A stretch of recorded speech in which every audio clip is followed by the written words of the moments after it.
നമസ്കാരം. ഒരു നീണ്ട കാത്തിരിപ്പിന് ശേഷം 2 മാസത്തെ അവധി വന്നു ചേർന്നു അല്ലേ? കുട്ടികളെ സംബന്ധിച്ചിടത്തോളം ഈ വലിയ അവധി ഒരു ഉത്സവകാലം പോലെയാണ്. ഇത്തവണയാണെങ്കിൽ സ്പെഷ്യലായിട്ട് ഒരു 20 ദിവസത്തോളം അധികം കിട്ടുകയും ചെയ്തു.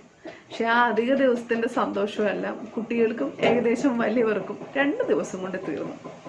കാരണം കൊറോണയുടെ ഒരു ഭീതിയിൽ പുറത്തിറങ്ങാൻ പറ്റാത്തൊരവസ്ഥകളാണ്. കളിസ്ഥലങ്ങളിൽ പോകാൻ പറ്റില്ല, അയൽ വീടുകളിൽ പോകാൻ പറ്റില്ല, ബന്ധുവീടുകളിൽ പോകാൻ പറ്റില്ല, സിനിമാ തിയേറ്ററുകൾ അടച്ചു, പാർക്കുകൾ അടച്ചു, ക്ലബ്ബുകൾ അടച്ചു. എന്തിന് ഈ 2 മാസത്തിൽ പ്ലാൻ ചെയ്തിട്ടുള്ള വിനോദയാത്രകൾ വരെ എല്ലാവരും റദ്ദാക്കി.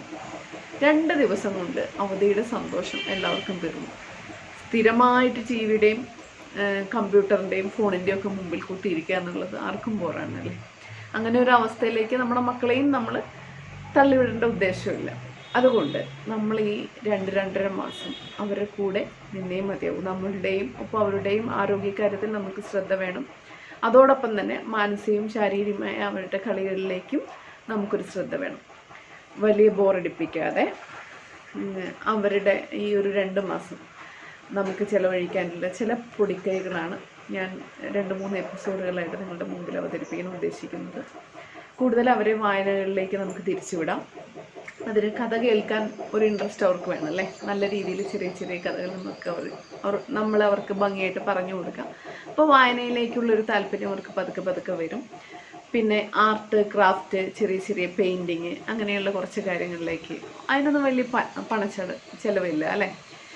കുറച്ച് അക്രിലിക്കിൻ്റെ കുറച്ച് പെയിൻറ്റും പാഴായി പോകുന്ന കുറച്ച് കുപ്പികളും ഉണ്ടെങ്കിൽ നമുക്ക് സിമ്പിളായിട്ട് ചെയ്യാവുന്നതേ ഉള്ളൂ. ചണത്തിൻ്റെയോ കുറച്ച് കളർഫുള്ളായിട്ടുള്ള കുറച്ച് നൂലുകളുണ്ടെങ്കിൽ ചെറിയ ചെറിയ ക്രാഫ്റ്റുകൾ നമുക്ക് ചെയ്യാവുന്നതേ ഉള്ളൂ.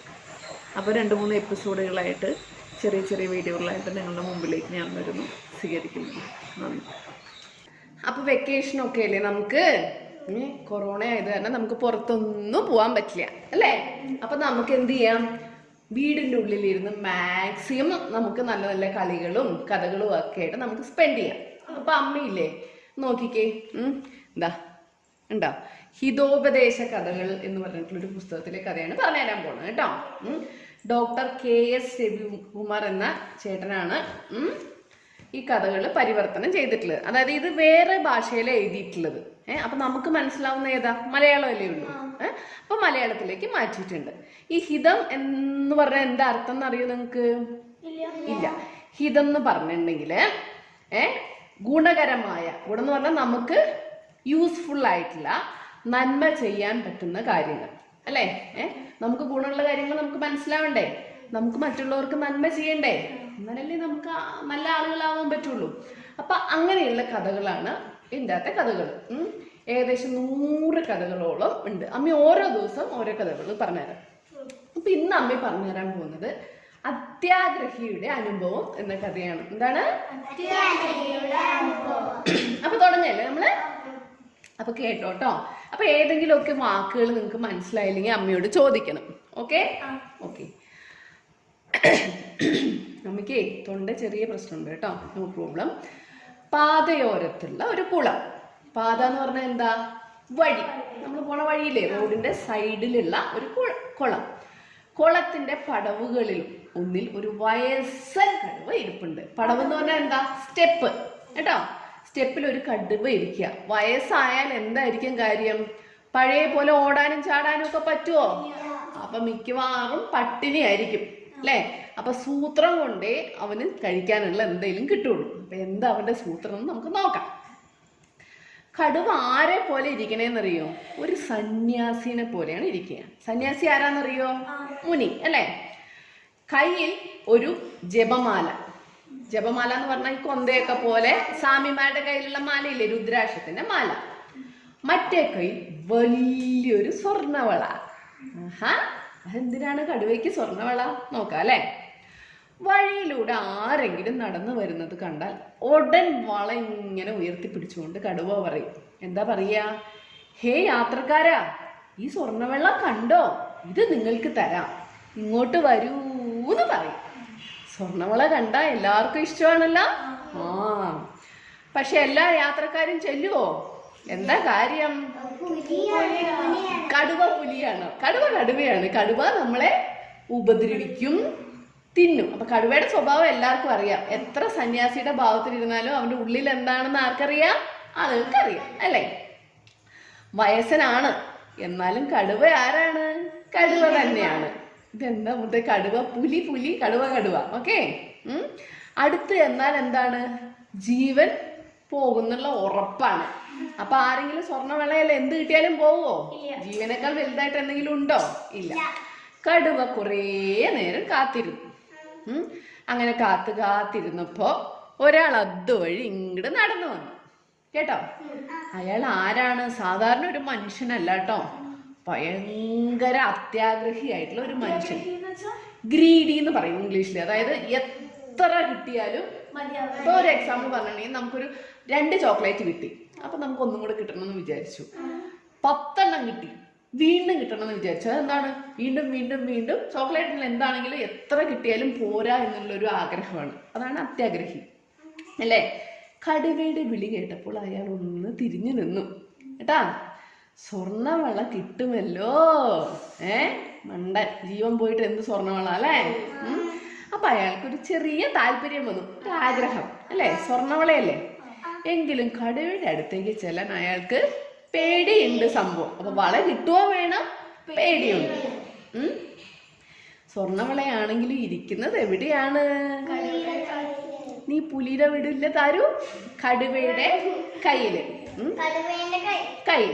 അമൃതാണെങ്കിലും വിഷം കലർന്ന പാത്രത്തിലാണ് ഇരിക്കുന്നതെങ്കിൽ അപകടം വരും. അമൃതം എന്ന് പറഞ്ഞാൽ എന്താണെന്നറിയോ? അമൃതം എന്ന് പറഞ്ഞാൽ വെറും ഭക്ഷണമൊന്നുമല്ല. പണ്ട് ദേവന്മാരും അസുരന്മാരും ഒക്കെ ഉണ്ടായിരുന്നു. അത് അമ്മ പിന്നെ പറഞ്ഞുതരാം ആരാണ് ദേവന്മാരും അസുരന്മാരും. അവര് കഴിച്ചിരുന്ന ഒരു ഭക്ഷണമാണ് അമൃതം. അത് കഴിച്ചാൽ ഒരിക്കലും മരിക്കില്ല. എന്നും സുന്ദരനായി, നിങ്ങളെ പോലെ അടിപൊളി സുന്ദരികളും സുന്ദരനായിട്ട് വയസ്സാകാതെ മരിച്ചു പോകാതെ അസുഖമൊന്നും ഇല്ലാതെ ഇരിക്കും. അപ്പൊ അമൃത് കിട്ടിയ എല്ലാവർക്കും ഇഷ്ടമാണല്ലോ. ഇഷ്ടമാണ്. പക്ഷേ ആ അമൃത് ഇരിക്കുന്നത് വിഷമുള്ള ഒരു പാത്രത്തിലാണെങ്കിൽ ആരെങ്കിലും കഴിക്കുവോ? ഇല്ല. അതാണ് അയാൾ പറയുന്നത്. സ്വർണം വളയാണ്, സ്വർണ്ണ വളയൊക്കെയാണ്, പക്ഷെ അത് ഇരിക്കുന്നത് എവിടെയാ? യെസ്. അപ്പോ അങ്ങനെയൊക്കെ അയാൾ വിചാരിച്ചു. എന്നാൽ അയാൾ ആരാണ്? മുതല് അത്യാഗ്രഹിയാണ്. ചാവുന്നാണെങ്കിൽ ആ സ്വർണ്ണവള കിട്ടണം എന്നുള്ളൊരു ആഗ്രഹമുണ്ട്, അല്ലേ? പറ്റില്ല. പക്ഷെ അയാള് ഓടനെ കടുവയോട് ചോദിച്ചു, സ്വർണ്ണവള എവിടെയാണ് കടുവയെ ചോദിച്ചു. അപ്പൊ കടുവ കൈ ഇങ്ങനെ ഉയർത്തി വള കാണിച്ചു കൊടുത്തു. എന്നിട്ട് പറഞ്ഞു, വളരെ സൗമ്യമായി പറഞ്ഞു. എങ്ങനെ സൗമ്യമായിട്ട്? പതുക്കെ, സ്നേഹത്തോടെ, സ്വീറ്റ് ആയിട്ട് പറഞ്ഞു. വരൂ ചേട്ടാ, അടുത്തേക്ക് വരൂന്ന് പറഞ്ഞു. അപ്പൊ വഴിപോക്കൻ പറഞ്ഞു, നിന്നെ പോലുള്ള ഒരു ക്രൂര മൃഗത്തിന്റെ അടുത്തേക്ക് എങ്ങനെ ഞാൻ വിശ്വസിച്ചു വരും? കണ്ടാ, ചോദിച്ചു കേട്ടാ, കാര്യങ്ങൾ തുറന്ന് ചോദിച്ചു. അത് ശരിയാണ്, കടുവ പറഞ്ഞു. ചെറുപ്പത്തിൽ ഞാൻ വളരെ ക്രൂരനായിരുന്നു. ഒരുപാട്, കടുവയുടെ ചെറുപ്പത്തിൽ കേട്ടോ, ഒരുപാട് മൃഗങ്ങളെ കൊന്നു തിന്നിട്ടുണ്ട്. അപ്പൊ ഞാൻ ഒരുപാട് പാപം ചെയ്തല്ലോ. എൻ്റെ വംശം നശിച്ചു. വംശം എന്ന് പറഞ്ഞാൽ എന്താ? അവന്റെ ജനറേഷൻ, അവന്റെ മക്കള് പോയി, തന്ത പോയി, തള്ള പോയി, എല്ലാവരും മരിച്ചു. അതോടെ എനിക്ക് ഭയങ്കര സങ്കടം, പശ്ചാത്താപം തോന്നി. വിഷമം, ഇനി ഒന്നും ചെയ്യാൻ പറ്റില്ല എന്നുള്ളൊരു സിറ്റുവേഷൻ കേട്ടോ. അങ്ങനെ ദുഃഖിതനായി കഴിയുമ്പോൾ, ദുഃഖിതൻ എന്ന് പറഞ്ഞാൽ എന്താ? ഭയങ്കര വിഷമിച്ച് സങ്കടപ്പെട്ട് കഴിയുമ്പോൾ വിശുദ്ധനായ ഒരു സന്യാസിയെ കണ്ടുമുട്ടി. നല്ലൊരു സന്യാസിനെ കണ്ടുമുട്ടി. സന്യാസിമാരാണല്ലോ നമുക്ക് നല്ല കാര്യങ്ങൾ പറഞ്ഞു തരൂ, അല്ലേ? അദ്ദേഹം, എന്താ മകനെ നിന്റെ ദുഃഖം എന്ന് അന്വേഷിച്ചു. കടുവ ഇത് ആരോടാണ് പറയണത്? നമ്മുടെ അത്യാഗ്രഹിയായ ചേട്ടനോടാണ് പറയണത് കേട്ടാ. ഷാരൂന് മനസ്സിലായിട്ടാ? ഓക്കെ. അപ്പോ ഞാൻ എൻ്റെ ദുഃഖങ്ങളെല്ലാം സന്യാസിയോട് പറഞ്ഞു. അപ്പൊ അദ്ദേഹം എന്നെ ഉപദേശിച്ചു. എന്താ സന്യാസി ഉപദേശിച്ചത്? യജ്ഞം, പഠനം, തപസ്, ദാനം, സത്യനിഷ്ഠ, ധൈര്യം, ക്ഷമ, സംതൃപ്തി. എത്ര എണ്ണം ഉണ്ട്? ഒന്നും കൂടെ പറയാം അമ്മ.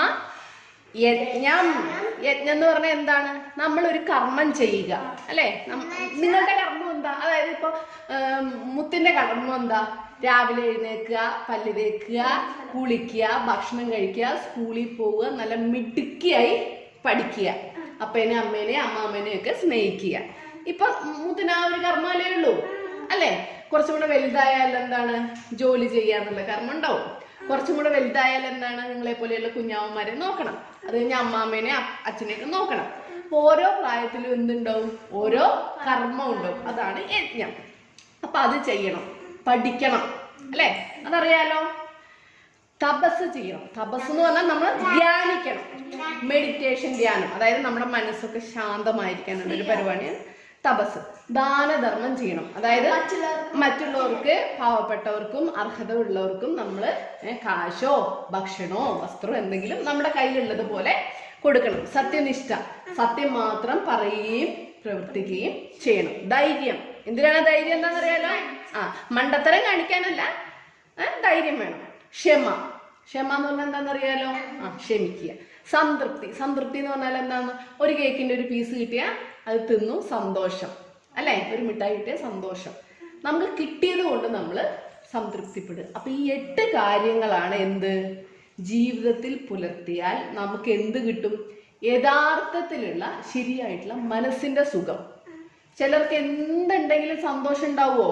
എപ്പോഴും വിഷമമായിരിക്കും, ഇങ്ങനെ ഗ്ലൂമി ആയിട്ടിരിക്കും, ഉറങ്ങാൻ പറ്റില്ല, മറ്റുള്ളവരോട് ദേഷ്യപ്പെടും, വഴക്ക് കൂടും. അത് മനസ്സിന് സുഖം ഇല്ലാത്തവരാണ്. പക്ഷെ ഈ 8 കാര്യം നമ്മൾ ജീവിതത്തിൽ പാലിച്ച് എന്തുണ്ടാവും? നമുക്ക് സന്തോഷം അല്ലെങ്കിൽ മനസ്സിന് സുഖം ഉണ്ടാവും. ഇതാണ് ആര് പറഞ്ഞു കൊടുത്തത്? സാറു സന്യാസി ആർക്ക് പറഞ്ഞു കൊടുത്തു? നമ്മുടെ കടുവച്ചാർക്ക് പറഞ്ഞു കൊടുത്തു, അല്ലെ? അപ്പൊ അദ്ദേഹത്തിന്റെ ഉപദേശം എൻ്റെ ജീവിതം മാറ്റിമറിച്ചു. കടുവ നല്ല തള്ളുക അല്ലേ? നോക്കാം. ഞാൻ അദ്ദേഹത്തിന്റെ ഉപദേശപ്രകാരമുള്ള ജീവിതചര്യ ആരംഭിച്ചു. ജീവിതചര്യ എന്ന് പറഞ്ഞാൽ എന്താ? ദിവസം അതുപോലെ അനുസരിച്ച് ഞാൻ ജീവിക്കാൻ തീരുമാനിച്ചു. ഇതാ നോക്കൂ, ഈ സ്വർണ്ണവള ഞാൻ ദാനം ചെയ്യാൻ ഇരിക്കുകയാണ്. ദാനം ചെയ്യണല്ലോ. പക്ഷെ എന്ത് ചെയ്യാം? എന്നെ കുറിച്ചുള്ള മുൻധാരണ കൊണ്ടാവാം ആരും ഇത് സ്വീകരിക്കാൻ മുന്നോട്ട് വരുന്നില്ല. മുൻധാരണ എന്ന് പറഞ്ഞാൽ എന്താ? കടുവ എല്ലാവരും തിന്നുമല്ലോ, സ്വാഭാവികമായിട്ടും പേടിയല്ലേ. എന്നെ ആർക്കും വിശ്വാസമില്ല എന്ന് തോന്നുന്നു എന്ന് പറഞ്ഞിട്ട് ഒരു തേങ്ങലൊക്കെ അങ്ങോട്ട് വെച്ച് കാച്ചി. കടുവയുടെ വാക്കുകൾ കേട്ടപ്പോൾ വഴിപോക്കൻ അങ്ങോട്ട് വിശ്വസിച്ചു പോയി, അല്ലേ? അതുമാതിരി അഭിനയിച്ചിട്ടാണ് പറഞ്ഞത്. സ്വർണ്ണവള കിട്ടാനുള്ള ആർത്തിയും ഉണ്ട്. അയാൾ കടുവയുടെ അടുത്തേക്ക് ചെന്നു. എന്നാൽ ഒരു അല്പം പരിങ്ങി. പ്രശ്നമാണോ അല്ലേ സാറു? അത് കണ്ടപ്പോ കടുവ വീണ്ടും പറഞ്ഞു, നിങ്ങൾ എന്തിനാ ചേട്ടാ ഇങ്ങനെ ഭയപ്പെടുന്നത്? ദയവായി പ്ലീസ് എന്നെ ഒന്ന് വിശ്വസിക്കൂ, പ്ലീസ് ട്രസ്റ്റ് മീ എന്നൊക്കെ അടിച്ചു വിട്ടു കേട്ടോ. അപ്പോ പാത്രം അറിഞ്ഞു വേണം ദാനമെന്ന് അറിവുള്ളവർ പറയാറുണ്ട്. അന്ന് പറഞ്ഞാൽ എന്താ? വലിയൊരു കാശുകാരനെ കൊണ്ടുപോയിട്ട് നമ്മൾ കാശ് കൊടുത്തിട്ട് കാര്യമുണ്ടോ? ഒരുപാട് ഡ്രസ്സും കാര്യങ്ങളും ഉള്ളവർക്ക് നമ്മൾ ഡ്രസ്സ് കൊടുത്തിട്ട് കാര്യമുണ്ടോ? കാശില്ല, പാവപ്പെട്ടവർക്ക് കാശ് കൊടുക്കണം. ഡ്രസ്സില്ലാത്തവർക്ക് അതാണ് പാത്രം അറിഞ്ഞ് ദാനം ചെയ്യണം. അർഹതപ്പെട്ടവർക്ക് കൊടുക്കണം എന്നാണ് ആര് പറഞ്ഞു തന്നിട്ടുള്ളത്? എനിക്ക് അറിവുള്ളവർ പറഞ്ഞിട്ടുള്ളത്. ചിന്നുവിന് മനസ്സിലാവണില്ലേ? ഓക്കെ. അതുകൊണ്ട് നിങ്ങളെ കണ്ടാൽ അറിയാം ദാരിദ്ര്യം അനുഭവിക്കുന്ന കാര്യം. വെറുതെ തള്ളുകയാണ് കേട്ടോ. അതിനാൽ ഈ സ്വർണ്ണവളയ്ക്ക് സത്യസന്ധമായിട്ട് നിങ്ങൾ മാത്രമേ ആരുള്ളൂ? അർഹനായിട്ടുള്ളൂ. അതുകൊണ്ട് വേഗം അവിടെ കുളമുണ്ട്, കുളത്തിലിറങ്ങി ദേഹശുദ്ധി വരുത്തി വിധിപ്രകാരം ഈ ദാനം സ്വീകരിച്ചാലും. ദേഹശുദ്ധി എന്ന് പറഞ്ഞാൽ എന്താ? കുളിക്കുക. വെറുതെ നമ്മൾ പോയിട്ട് അയാൾ വഴി നടന്നു വന്ന് ക്ഷീണിച്ചില്ലേ? അപ്പൊ ഇങ്ങനെ ദാനം സ്വീകരിക്കണമെങ്കിൽ കൊടുക്കുന്ന ആളും നല്ല വൃത്തിയും മെനയുള്ള ആളായിരിക്കണം, മേടിക്കുന്ന ആളും. അപ്പൊ നിങ്ങൾ ക്ഷീണിച്ച് വന്നു, മേലൊക്കെ അഴുക്കാണല്ലോ, നിങ്ങളപ്പോ ഒന്ന് കുളിച്ച് വന്നാൽ ഞാനിത് വിധിപ്രകാരം ഇങ്ങനെ തരാൻ പാടുള്ളൂ എന്നാണ് പറയണത്. പിന്നെ വഴി പോക്കുന്ന സംശയം വല്ലതും ഉണ്ടോ? ഇല്ല. അയാള് കുളിക്കാനായി എവിടെ ഇറങ്ങി? നമ്മുടെ കുളത്തിലിറങ്ങി. അതെന്ത് കുളമായിരുന്നു മോളെ? ചെളി നിറഞ്ഞ ഒരു കുളമായിരുന്നു. ആ ചെളിയിലിറങ്ങിയ കുളത്തിലിറങ്ങിയപ്പോ അയാളുടെ കാലെന്ത് സംഭവിച്ചു? ആ ചെളിയില് പൂണ്ടുപോയി. പിന്നെ അയാൾക്ക് അനങ്ങാൻ പറ്റുമോ? കടുവയുടെ സൂത്രം കണ്ട? നോർമലി ആണെങ്കിൽ അയാൾ ഓടും, എങ്ങനെയെങ്കിലും ഓടി രക്ഷപ്പെടും. കടുവയ്ക്ക് ഓടാൻ പറ്റുമോ? അതുപോലെ ഇല്ല, വയസ്സായി. അവിടെ നിന്നും കയറാനാവാതെ അയാൾ വല്ലാതെ അങ്ങ് വിഷമിച്ചു. അത് കണ്ട് കടുവ പറഞ്ഞു, അല്ല നീ ചെളി പുതഞ്ഞു പോയോ? നീ പേടിക്കണ്ട, ഞാൻ നിന്നെ അങ്ങ് കരയ്ക്ക് കയറ്റാം എന്ന് പറഞ്ഞു കേട്ടോ. കടുവ അയാളുടെ അടുത്തേക്ക് മന്ദം ചെന്നു. പതുക്കെ പമ്മി ചെന്നു. വളരെ സാവധാനം, സഹായിക്കാനുള്ള മട്ടില്. ഓടി രക്ഷപ്പെടാനാവാതെ നിന്ന് അയാളെ എന്ത് ചെയ്തു? കടുവ കഴുത്തിൽ കയറി ഒറ്റ കടിച്ച് കീറി തിന്നു. അങ്ങനെ അയാളുടെ ജീവൻ പോയി. അപ്പൊ ഈ കഥയിൽ നിന്ന് അത്യാഗ്രഹിയുടെ എന്താണ് അനുഭവം? ഇതിന്ന് എന്താ മനസ്സിലായത്? ആ, ആരുടെയും വാക്കുകൾ വിശ്വസിക്കാൻ പാടില്ല എന്ന് പറഞ്ഞു. നമ്മൾ കുറച്ചുപേരെയൊക്കെ വിശ്വസിക്കണം, പക്ഷെ സ്ട്രേഞ്ചേഴ്സിനെ വിശ്വസിക്കാൻ പറ്റില്ല. പിന്നെ ഇതുപോലെ എന്താണ്, ആട്ടും തോലിട്ട ചെന്നായ എന്നൊക്കെ പറയും. കടുവ എന്നും കടുവയാണ് അല്ലേ? നമ്മളിനിയിപ്പോ എങ്ങനെ നോക്കിയാലും അതിന്റെ യഥാർത്ഥ സ്വഭാവം അതുണ്ടാവും. അപ്പൊ ഇങ്ങനെയുള്ള ഓരോ കാര്യങ്ങൾ കേട്ട് മണ്ട കാര്യങ്ങളും കേട്ട് വിശ്വസിച്ച് പോവരുത്. പിന്നെന്താണ്? പിന്നെ ഒരുപാട് ആർത്തി പാടില്ല. നമുക്ക് എന്താണോ ഉള്ളത് അതിൽ നമ്മള് സംതൃപ്തരാവണം. ഇതിനേക്കാളൊക്കെ ഉപരിയായിട്ട് വേറൊരു കാര്യമുണ്ട്. നമ്മുടെ ജീവിതത്തിൽ പാലിക്കേണ്ട 8 കാര്യങ്ങൾ. ഓർക്കാൻ പറ്റുമോ? ഓരോന്നെങ്കിലും ഓർക്കാൻ പറ്റുമോ? ഒന്ന് പറഞ്ഞേ.